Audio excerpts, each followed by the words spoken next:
Welcome to Cars Yeah, show number 191. This is Cars Yeah, where you'll enjoy interviews with inspiring automotive enthusiasts. Mark Green is here to provide you with a fuel injection of automotive inspiration. So get in, sit down, buckle up, and get ready for a wild ride here on Cars Yeah.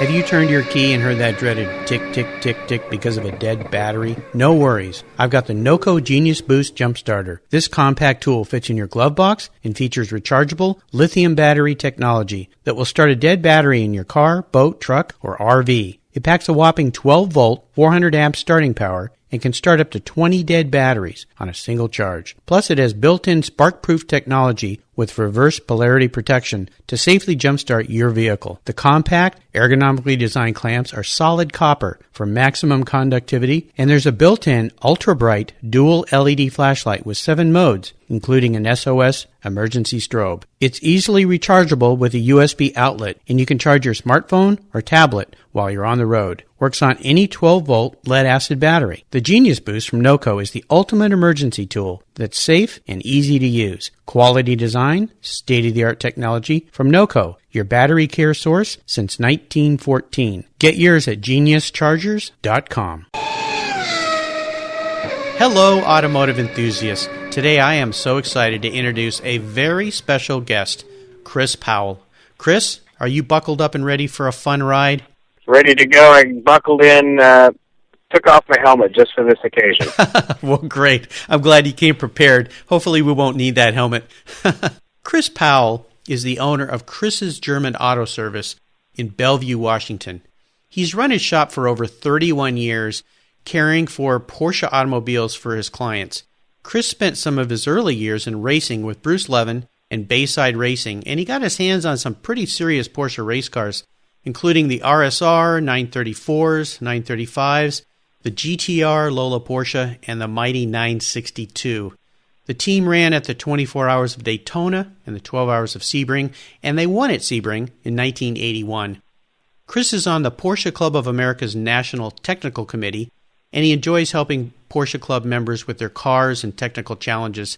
I've been fortunate enough to have Chris and his team work on several of my Porsche 911s, and they do wonderful work. Chris, I've told our listeners just a little bit about you. Would you take a moment and share some more about your history, your business and career, your interests, and of course your passion for Porsche automobiles? Okay, well, I grew up in Southern California in the 50s and 60s, which is kind of the car capital of the world at that time. Oh, yeah. So I was very fortunate to be there then. I started taking an interest in cars even when I was about 10 years old. I can remember when some of the kids were out playing, riding bikes, etc., and I was in my neighbor's garage watching him rebuild the engine on his Packard, sitting on the fender because I was small enough I could do that, and watching him using a ridge reamer on the cylinders, and I just was fascinated by that whole thing. So later on, another neighbor moved in who turned out to be a Bonneville Salt Flats racer. Oh, wow. And he had a supercharged Ford NASCAR car, and also had a little streamliner that he went over 200 miles an hour with. And so I started hanging out immediately in his garage and helping him. He would let me do things, and actually took me out to El Mirage Dry Lakes in Southern California. Oh, cool. He ran his car at the Dry Lakes several times. I never got to go to Bonneville, but that kind of started me down the road working on cars when I was about 13. Yeah. A friend of mine in high school had a Volkswagen, and he got into hopping that up with MP equipment at that time. And I remember I would go over to his house and we'd work on his car. Once we worked all night on it, trying to put some big carburetors on it. Just that kind of thing, experimenting with this and that. So a lot of that stuff started pretty early. Yeah. I just kept going. I went to college at Harvey Mudd College in Claremont, California. I majored in chemistry, but I always had a second passion for cars even at that time, and Porsches especially. I have to say, I got interested in Porsches one day I was walking to high school, and around the corner comes a 356B in Bally blue with deep chrome wheels. And I looked at that and I said, what is that? I still remember that moment to this day. Yeah. And that kind of ignited my interest in Porsches, and it just kind of flowed on from there. Very cool. So, yeah, it was, like I say, Bally blue is still my favorite color. What an impression that car made, and little did you know that your whole life would be surrounded with Porsches. I know, and it just started it, yeah. Well, we're going to talk a little bit more about all the different ways that you've been involved with Porsche, but as we continue on your journey, I always like to start with a success quote. And this is one of those sayings that's been instrumental in your life, your success, maybe your business. It's a great way to get the inspirational tires turning here on Cars Yeah. So, Chris, take the wheel. Well, one of the things that we talk about in our shop, and this comes from my scientific upbringing as well, is when we look at a car and we're trying to figure something out, the key words are don't guess. Yes. And in your shop, how do you incorporate that into working on people's vehicles? Often people come in with some kind of a problem that they want fixed. The car does this, the car does that, and people, I think, naturally just tend to say, well, I think it's this. Mm-hmm. I think there's something wrong with the carburetor, or I think the starter doesn't work.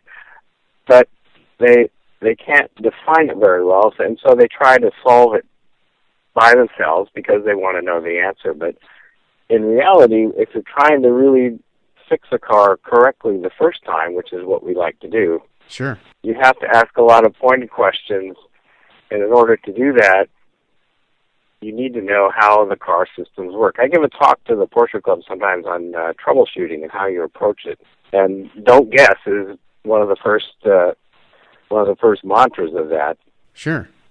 And you have to understand, it comes to understanding how the systems in the cars work and what would happen if one section of that system fails to function. What are your symptoms going to be? And so we ask a lot of questions about symptoms, and so we can pinpoint what's going on, and then we can do testing so we don't have to guess as to what the problem might be. Sure. Well, and guessing can lead to all sorts of challenges, and when it comes to taking your car in for service, the idea of a technician guessing and spending hours guessing, and I'm paying for those hours, is not good from a customer standpoint either. So, no, it isn't. Yeah, no, it isn't. Yeah, awesome. Well, I love the way it goes back to your chemistry background and being in the lab, and there's certain processes and systems, procedures that you operate under when you're a scientist, right?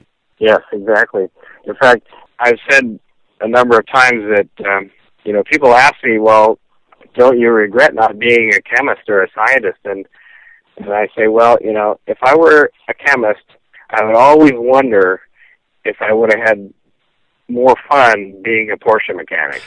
Sure. But as a Porsche mechanic, I never say, no, I would have been better off as a chemist. I love that. Perfect. Would you share a story with me that instigated your passion for cars? I know you talked about that Bally Blue 356, but is there a moment in time that was real pivotal in your life when you really knew you were a car guy? That's one of them. Then another one I can think of is I went to Riverside Raceway in about 1969. One of my physics professors had a Porsche, and so naturally I started talking to him right away.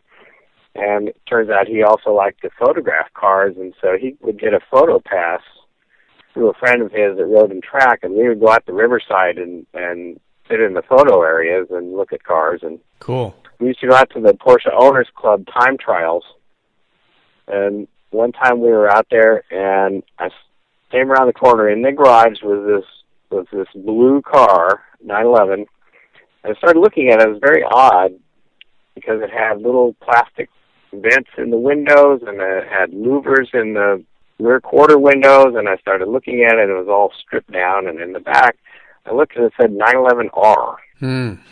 Whoa, what is that?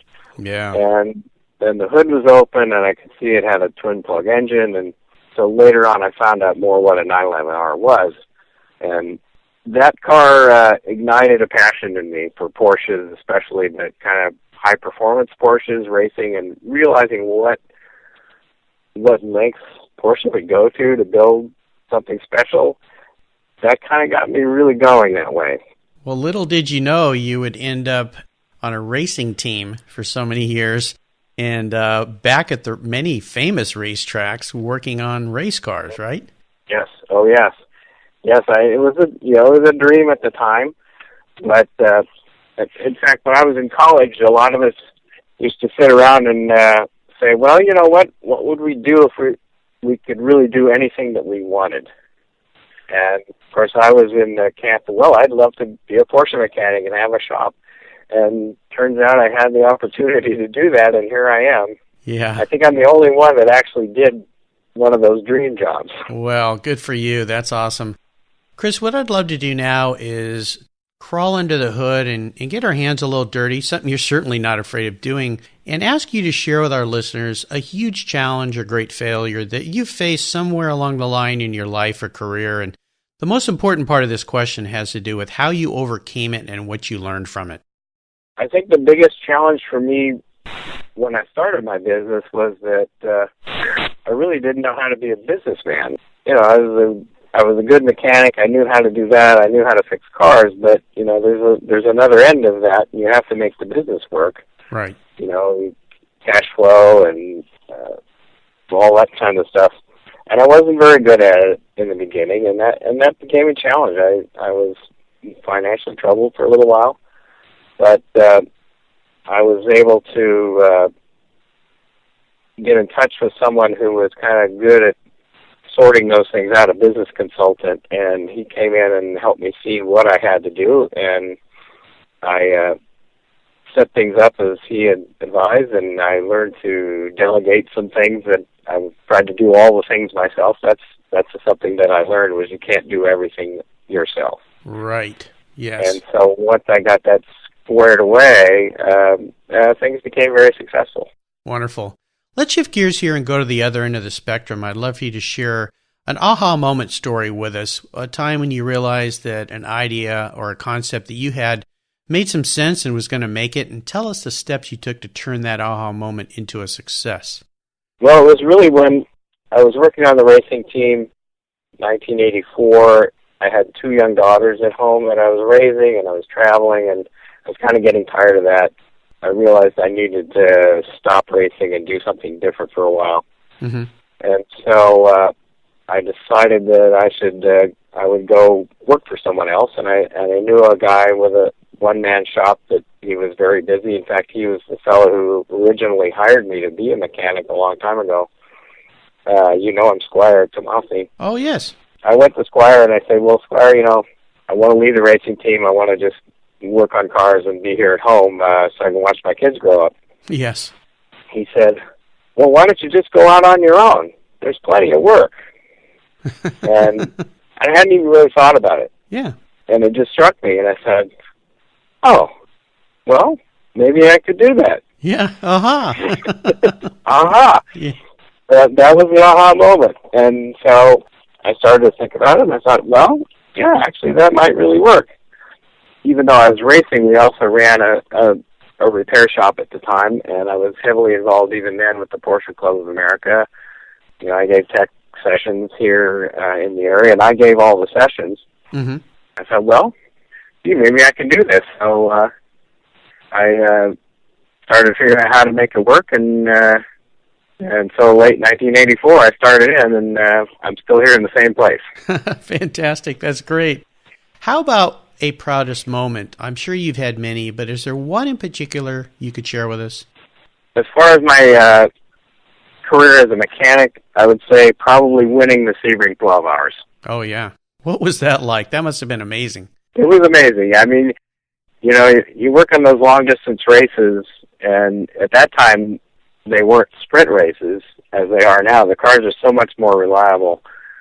It was a war of attrition, and so if you could hang on, especially at Sebring, which was at the time a very, very rough racetrack and took its toll on cars just from hitting pieces of concrete that were breaking up from the track. Yeah. To survive that, it was just an overwhelming accomplishment because you work so hard to get there, and the nice thing about those long distance races is the crew is so involved in what's happening. And a sprint race, you just basically stand there and watch them drive around and hope they don't come in. Yes. Whereas in the long distance, the crew is heavily involved over time with changing tires, fueling, brakes, and all of that kind of stuff. And so it's kind of a team effort, team moment, and it just felt fantastic. Oh, must have been marvelous. I've had several guests on the show that talk about standing on the podium at Sebring or Daytona or Le Mans and just saying how spectacular that is. And I will be interviewing Vic Elford tomorrow, who, of course, has stood on many podiums and raced. He's got a lot of those moments. Yes, raced for many Porsches, so I'm sure we'll hear some great stories from him, too. Let's have a little bit of fun here. What was your first really special car? And if you could share a memory you had with that vehicle with me. Well, you'll never get this one, but okay. My first special car, I was in college, and my mother called me and said that her cousin had a car that he wanted to give me. Oh, okay. At the time, I didn't have a car at school. I didn't really need one, but he had this extra car, and he wanted to give it to me, and I had to get a ride. He actually worked in the film industry, and so I had to get a ride into Hollywood to pick it up. And so I came, and I saw the car, and it was a 1958 Chrysler 300D. Oh, wow. So most people don't know what it is. It's a two-door coupe, 392 Hemi engine with dual quads. Uh-huh. So it's 400 horsepower. And this beautiful thing with, of course, it's 1958, so big fins, but it also had torsion bar suspension, it had big sway bars, it had brake cooling scoops. It was just this fabulous car, and he just gave it to me. Wow. It was so much fun to cruise around in and drive. Of course, it was very fast because it had 400 horsepower. It was just a fabulous-looking thing. Now, I have a hard time picturing you in that car because I just envision you with Porsches so much. So I know, yeah. Yeah, pretty cool. It was Southern California, though, you got to remember. Of course, yeah, Hollywood. Very cool. How about seller's remorse? Is there a vehicle that you've had that you let go and you really wish you could have back in your garage? Well, that's one of them. Oh, okay. Yes, I actually still wish I had that car. And every time I see one, which isn't very often, they're quite rare, I go, oh, yes, I still wish I owned that car. Another one is a 72 911S that I used to have. Mm-hmm. It was, of course, my favorite color. It was metallic blue. Oh, okay. Sunroof coupe, and I sold that actually to help finance college educations. But that's a car I wish I had back. I think we have a similar story there that you know about me with my 72S as well. So yes. Well, those funds went to a good cause, so it's yes, they did. You just can't look back in the rearview mirror. No regret. No real regrets there. Yeah, exactly. At least you got to spend some time with it, as I did too. So I did. How about current projects? I know you guys are always working on something, but is there something you're working on right now that really has you excited and fired up? I have another 911S, a 73, which I bought quite a while back, that I've had for many years. It's my track car, but I'm building an engine for that, which is pretty special. I've got extreme cylinder head, interesting camshaft that I'm experimenting with. It's stack injected, coil line plug, Motec controlled. It's got a lot of good parts in it. It's bored and stroked, and so I'm getting excited about getting that running and trying it out. Fantastic. When do you think that'll be ready for the track? I keep saying this, but hopefully this year, but maybe next year. I get busy. It's kind of like the cobbler's children go without shoes. Absolutely. That's my story right now. I understand. Now, here's a very interesting introspective question.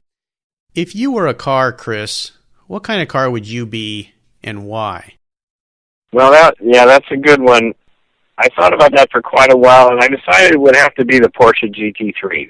Oh, okay. Now there's a car, and why is that? It does everything really well. Uh-huh. There is nothing that car can't do. Yeah. And I think, it's just the embodiment of the whole performance car, sports car market, engineering, style. It's got it all. Yeah, And fantastic cars. I think that's what it would have to be. There you go.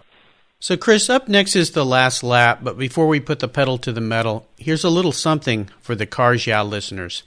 Do you love vintage cars? Then go to carsyeah.com and get a free copy of the fantastic Filler Up book. It's a full-color ebook filled with fuel filler fun, with over 60 color photographs of vintage cars, plus inspirational quotes from some of the most famous automotive enthusiasts of all time. Simply go to carsyeah.com and click on the free book button on the homepage. Download your free Filler Up book today at Cars Yeah.